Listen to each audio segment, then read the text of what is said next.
On est avec Denis Coderre Bon. et Cybèle, des petits textos que tu veux faire une précision pour Denis. C'est parce que plutôt, je crois que c'était dans le contexte où on parlait des travailleurs étrangers. Vous avez dit, il n'y a pas un enfant de chienne de Québécois qui veut travailler dans les champs. Quelque chose comme ça. Mais vous avez dit enfant de chienne de Québécois. Il y a beaucoup de textos qui rentrent en disant, voyons, c'est donc bien méprisant. Eh non, alors, écoutez, là, aux pauvres petites oreilles, là, faites attention, inquiétez-vous pas, là, j'adore les Québécois, je suis Québécois, puis il n'y en a pas de problème. Sauf que la réalité, c'est que, écoute, j'ai été casseur de tabac, moi, à l'époque. Il n'y a personne qui voulait travailler là-dedans. Je veux dire, puis pourquoi vous pensez qu'il y a tant de Mexicains puis d'Honduriens qui travaillent dans les champs? C'est parce qu'il n'y a personne qui veut y aller. C'est juste ça. Fait qu'on n'est pas des enfants de chienne. Inquiétez-vous pas, là. On vous aime aussi. Denis, le décès d'Oliver Jones. Ça m'a touché. Parce que, il est mort à 91 ans. Mon papa, il y a 3 ans, il est mort à 92. Okay. Et Oliver était bon comme du bon pain. C'était quelqu'un qui m'a appuyé dès le début. Ça a été un de mes premiers alliés quand j'étais député fédéral. Okay. T'avais quel âge à peu près, là? Bon, avec 34 ans. Quand on a pris la photo que vous aviez mise sur Facebook. Oui. Oui, je vais m'aider, inquiétez-vous pas. Mais Oliver, on le célébrait parce que autant son mentor, c'était Oscar Peterson puis sa sœur, la sœur d'Oscar, Mme Sweeney, autant il a représenté non seulement la continuité, mais c'est un homme qui a tellement fait pour l'intégration des Noirs à Montréal. On se souvient de Charles Biddle et compagnie, puis les jeunes et tout ça. Là. Alors, c'était quelqu'un, puis Monique, sa femme, qui s'est occupée des femmes itinérantes également pour une chorale à la rue des Femmes. Moi, je pense que c'était un homme exceptionnel. Okay. Et puis, j'ai aimé aussi, en 2004, un des moments charnières du festival de jazz, c'était quand ils ont joué la tune de Oscar Peterson, Hymn to Freedom. Okay. Puis les deux ont joué face à face, puis à la fin... Puis tu vois que M. Peterson souffre, puis il fait de l'arthrite, puis qu'il a mal, mais qu'il joue jusqu'au bout. Puis à la fin, la collade dans Oliver Jones et puis Oscar Peterson, c'était exceptionnel. Je veux dire. Puis il parlait à tout le monde.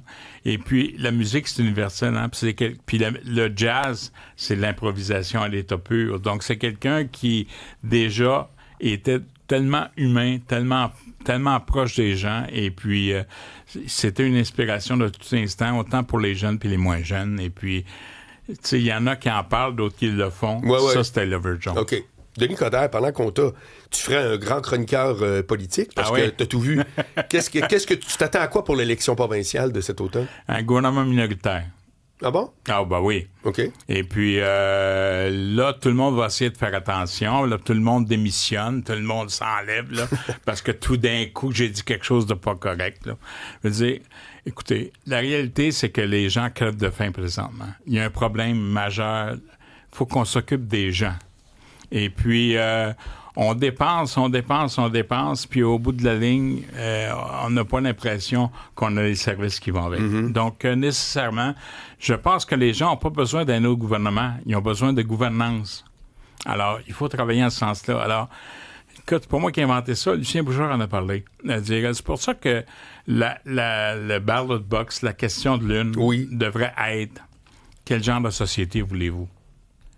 Ouais, mais ça, qu'est-ce qu'on fait de nos aînés? Tout et son contraire, là. Ben, tout et son contraire. Veut dire, on peut-tu commencer par en parler? Ben, OK, mais là, si je te demande de spécifier, là, quel genre de société, c'est le fun, c'est un beau travail de maîtrise, là, mais... Non. Tu parles de la question de l'une. J'ai déjà mon MBA. Tu la mettrais précisément quoi, la question? Qu'est-ce que vous pensez des aînés? Comment on s'occupe de faire... Puis, il ne faut pas mettre les personnes âgées versus les jeunes. Il faut qu'on parle de l'intégration intergénérationnelle. Pourquoi à l'époque ça marchait qu'il y avait un mentorat? Je parlais tantôt d'Oliver Jones et d'Oscar Peterson. C'est ça l'exemple. Alors, si tu veux... Écoute, la vie est un éternel recommencement. Si tu veux empêcher les erreurs, on peut-tu écouter davantage? On va vivre nos expériences pareilles, mais il faut travailler en conséquence. Vous avez un problème de gestion, vous avez un problème de santé épouvantable, puis on a l'impression que quand ça ne marche pas, parce que le problème, c'est que les gens ont deux options. C'est la peur du gain puis la peur de la perte. Alors, on va toujours trouver une façon, dans le système des nouvelles continues, de travailler quelque chose pour faire diversion pendant 15 minutes. On est très fort sur le coupage des rubans, mais on ne s'occupe pas des tuyaux. Ça, c'est très vrai, par contre. Alors, pas par contre, depuis le début. Par contre, ne voulait pas dire que le reste n'était pas bon. Mais effectivement, ça, je suis d'accord avec ça. On voit que c'est un avocat. Non, mais ce que je veux dire, Marc, c'est que les gens ont soif de réponses. Peut-être qu'ils ont peur de l'entendre, mais on est rendu là. Puis pourquoi tu penses minoritaire? Qu'est-ce qui te fait dire qu'il n'y a pas un des partis qui va rentrer majoritaire? Parce que vous avez trop de partis qui commencent à devenir de plus en plus comme des mouvements. Et puis, à un moment donné, on vote pas pour l'opposition, on défait le gouvernement. Alors là, vous avez Trump, ça fait bien l'affaire de Carney, puis ça fait bien l'affaire de Fréchette. Mais au bout de la ligne, moi, j'ai l'impression que il n'y a personne qui mérite 50% et plus, présentement. Ah bon? OK, ça, c'est un autre point de vue, quand même. Aucunement. Ça fait quand même aussi l'affaire du Parti libéral du Québec. On avait justement Antoine Dion-Charest qui a rappelé la menace de Trump allègrement la dernière fois. Je pense que ça fait c'est pas une question de rappeler, c'est une question qu'est-ce que tu veux que je te dise?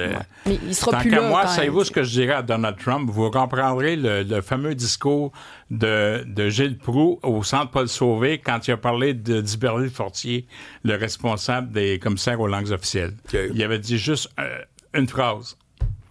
Qui mange la marde. Calvasse. Okay. Non, mais vous le vérifierez, c'est ça. Oui, oui. Puis, moi, c'est parce que le problème, là, c'est que qu'est-ce que tu dis à la petite PME là, qui est pognée avec les 50% encore, puis les 10%? Comment ça se fait qu'on bâtit un pont qui nous coûte 6,3 milliards, puis il faut donner 50% de nos revenus? Tu sais, c'est toutes des affaires comme ça. À un moment donné, là, je veux dire, OK, on peut bien ignorer, là, mais il faut qu'on s'assume à un moment donné. Là. Qu'est-ce que tu dis aux gens du bois d'œuvre là, qui sont pognés, là, puis l'aluminium et compagnie? Là? Je veux dire, les petites et moyennes entreprises, c'est 85% des jobs au Québec.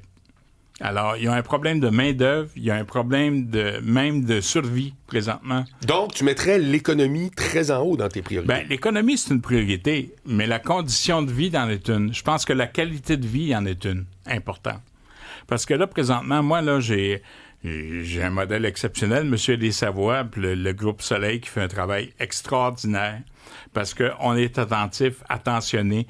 Quand est-ce qu'on va respecter nos aînés comme il se doit? Comment ça se fait qu'on est... Puis les jeunes, écoute, ont plus de dynamisme et plus d'entrepreneurship. C'est extraordinaire. Ils ont plus peur. Et puis, tu sais, à l'époque, nos vieilles fonctions judéo-chrétiennes, puis on sait, là, on est passé par-dessus ça. On est capable. Donc, si on est capable, on peut écouter davantage pour ne pas reprendre les erreurs du passé? C'est quoi les erreurs du passé? Bien, les erreurs du passé, c'est que on a toujours l'impression que quand on a un nouveau gouvernement, il faut recommencer à zéro tout le temps. On peut s'arrêter d'être scratch tout le temps? Là? Je veux dire, regarde, j'aimais pas particulièrement Gérald Tremblay, mais Gérald Tremblay, tu tripes sur le quartier des spectacles. C'est trop bien lui qui l'a fait. C'est vrai. Tu sais, je veux dire, on additionne, on ne soustrait pas dans la vie. On peut faire Auguste Comte disait « Les morts gouvernent les vivants ». Es-tu d'accord avec ça? Comment tu dis ça? Auguste Comte disait « Les morts gouvernent les vivants ». En voulant dire que c'est le passé qui, au final, fait en sorte que le présent a l'air de ça aujourd'hui. Ben oui, puis en quelque part, c'est le passé garant de l'avenir. On n'est pas obligé de faire pareil, mais on peut-tu s'inspirer pour s'assurer? C'est juste ça. On est avec Denis Coderre.